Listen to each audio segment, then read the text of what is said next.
Good morning. Welcome to Mr. McCafferty's newest Acadian WebQuest assignment. Today, we will be reading excerpts out of the epic poem Evangeline, a tale of Acadia. It's a beautiful poem about a little girl who goes from Acadia down to Louisiana and her adventures before, during, and after the Grand Deportation, or Le Grand Dérangement. Hopefully you guys will enjoy some of what we're going to be up to today. I'm going to be reading the excerpts and having you do a little bit of drawing, exploring a little bit of some of the architecture of the houses, what it looks like, and I know you're going to love it. And it looks like the fire there is burning, so let's get to learning. First thing we're going to be reading is the introduction to the poem. Something that I really think just kind of highlights something absolutely amazing. So, let's get this going. This is the forest primeval, the murmuring pines and the hemlocks, bearded with moss and in garments green, indistinct in the twilight, stand like druids of eld, with voices sad and prophetic, stand like harpers hoar with beards that rest on their bosoms. Loud from its rocky caverns, the deep-voiced neighboring ocean speaks, and in accents disconsolate answers the wail of the forest. And now to jump right on in there. The part here where I'm wanting you to be drawing is the description of the Acadian house, which you can kind of see goes from here and then kind of continues along here. We will jump on in, so ready those pencils, ready that paper, and let's jump into it. In the Acadian land, on the shores of the basins of Minas, distant, secluded, still, the little village of Grand Pre lay in the fruitful valley. Vast meadows stretched to the eastward, giving the village its name, and pastures to flock without number. Dikes that the hands of the farmers had raised with labor incessant shut out the turbulent tides, but at stated seasons the floodgates opened and welcomed the sea to wander at will over the meadows. West and south there were fields of flax, and orchards and cornfields spreading afar and unfenced over the plain, and away to the northward Blomidon rose. And the forests old and aloft on the mountains, sea fogs pitched their tents, and mists from the mighty Atlantic looked on the happy valley, but ne'er from their station descended. There in the midst of its farms reposed the Acadian village. Strongly built were the houses, with frames of oak and of chestnut, such as the peasants of Normandy built in the reign of the Henrys. Thatched were the roofs with dormer windows and gables projecting. Over the basement below protected and shaded the doorway. There in the tranquil evenings of summer, when brightly the sunset lighted the village street and gilded the vanes on the chimneys, matrons and maidens sat in snow-white caps and in kirtles, scarlet and blue and green, with distaffs spinning the golden flax for their gossiping looms, whose noisy shuttles within doors mingled their sound with the whir of the wheels and the songs of the maidens. Solemnly down the street came the parish priest, and the children paused in their play to kiss the hand he extended to bless them. Reverent walked he among them, and up rose matrons and maidens, hailing his slow approach with words of affectionate welcome. Then came the laborers home from the field, and serenely the sun sank down to his rest, and twilight prevailed. Anon from the belfry softly the angelus sounded, and over the roofs of the village columns of pale blue smoke, like clouds of incense, ascending. I hope you guys have a pretty good image of what an Acadian house looks like, an Acadian village, specifically the village of Grand Pre over in Acadia. Here we have a picture of the coast of Acadia. This actually isn't that far from Peggy's Cove. Beautiful. Obviously you see lots and lots of those great big pine trees, that nice rocky shore, the crisp blues of the Atlantic Ocean. here I wanted to show you an example of an Acadian house. Some of those words in the poem you might not have known, but the first one is gable. So this is actually a gable. It's that long piece of wood that makes the roof happen. If you have ever read or seen Anne of Green Gables, the big thing there was her gables stuck out pretty pronounced, and obviously were green. Another thing is the thatch. So thatch is that strawy substance that they have the roof made out of. A couple times when I was in Nicaragua, they had a lot of thatched roof, and I know from personal experience, rats love thatch. Also, so do scorpions and other things. All great things that the Acadians didn't really have to worry about. Well, they probably had to worry about rats, let's be honest. Dormer windows are these windows up here. This might not be the best example of it, but dormer windows are usually kind of windows that pop out of that second floor. And usually, well, dormer actually means sleep in French and Spanish, so dormir. So it's usually the windows to where people would sleep, and they kind of pop up into the roofs. You can see some of this field stone, the brick, got the chimney. Obviously, Acadians back then didn't have a satellite dish, but kind of get the feel for it. What do you think? Just wanted to throw this other picture of Acadia in here, a little bit more towards the fall, and you can see the greens and the reds and the yellows. And again, you've got that distant landscape of the whole Atlantic Ocean, the rivers that would pop in, and just how beautiful Acadia was.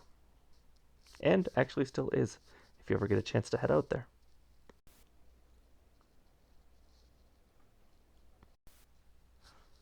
All right, if you guys are done drawing the Acadian house, here's our next little section for Louisiana houses.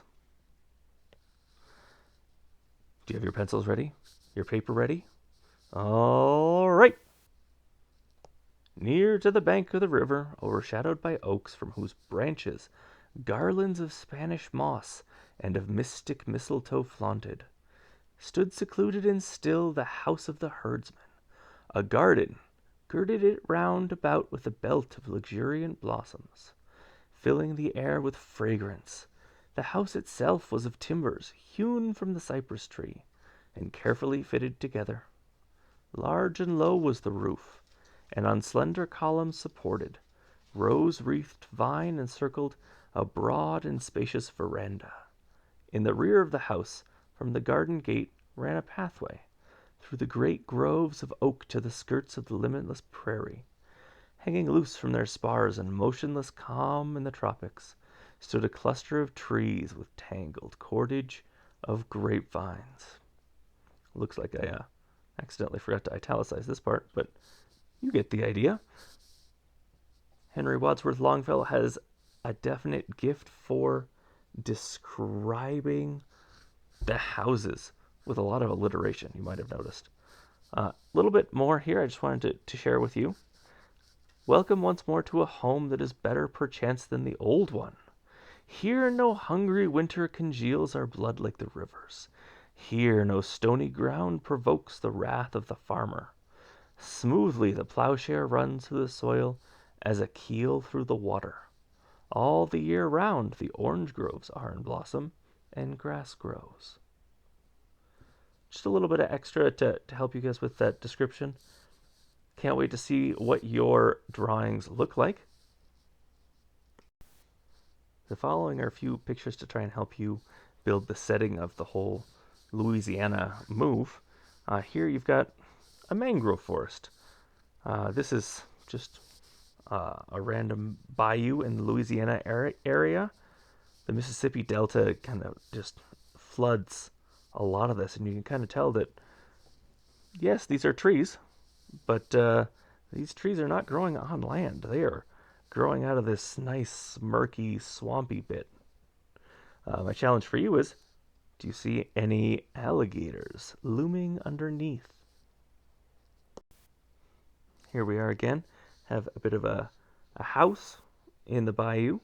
You can see that lovely swampy bayou water. We got lots of logs poking out just so that they can, build the houses and keep their feet dry. Got a great big snapping turtle there and some beautiful flowers all around. You might see a little bit more of that Acadian influence in the next couple of photos. I don't know if you can see much of one here. You tell me. Right off the bat, you can see that gable right there. I mean, that's not really the gable, but this is the gable sticking out where they're attaching that moss thatch. Here's another house where you can very distinctly see a lot of those Acadian influences. You got that gable here. You got that brick chimney. And one of the reasons you might think this might not be the best place is, again, you don't really see those pylons or logs holding the house out. You can see where they built it and they didn't realize that ground is pretty soft. You can definitely see the slope as it's sinking into the bayou. You can definitely see how important those timbers are, keeping the house above there. You can also see that a very, I don't know, Acadian style of building with the logs. Got the wings there. Yeah, I'm thinking you can see some. I hope you guys are seeing what I'm seeing. If not, please holler at me. Another place where you see a lot of those Acadian influences, the dormer windows, that big strong gable right across. And here you can see where they've definitely incorporated a lot of the important things you need to live in a swamp.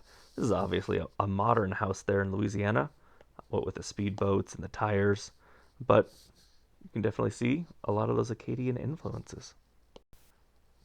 Again, some more Acadian influences, I think, or what do you think?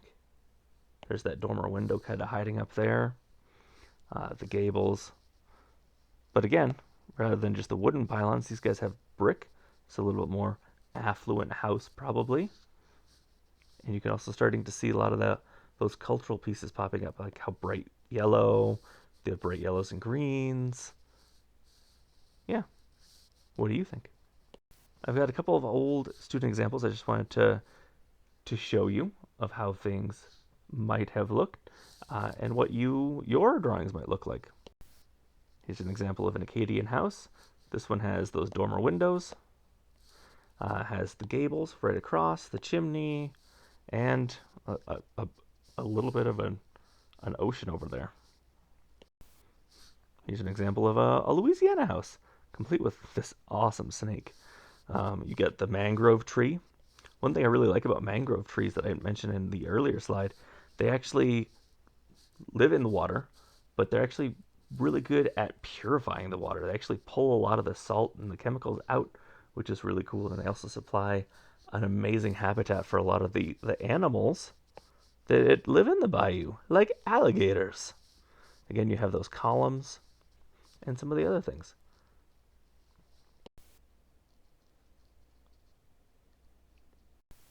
All right. So you've finished doing the 2 drawings. And you've sent me your 2 amazing drawings, and I cannot wait to see them all colored in and looking beautiful. The last question, based on everything you've done so far, you've read, the questions you've answered, all the pictures I've shown you, and the poem so far, my big question for you is, how did deportation affect Acadian culture? And for this, I have a final little piece of the poem I'm going to read to you. And you've already read the first couple lines of it, but this one jumps into a little bit of how things are going, some of the big differences as well, some of their cultural influences with their neighbors. And here we go. The last little bit of Evangeline, A Tale of Acadie by Henry Wadsworth Longfellow, published in 1847. Welcome once more to a home that is better perchance than the old one. Here no hungry winter congeals our blood like the rivers. Here no stony ground provokes the wrath of the farmer. Smoothly the plowshares run through the soil as a keel through the water. All the year round, the orange groves are in blossom and grass grows, more in a single night than a whole Canadian summer. Here, too, numberless herds run wild and unclaimed in the prairies.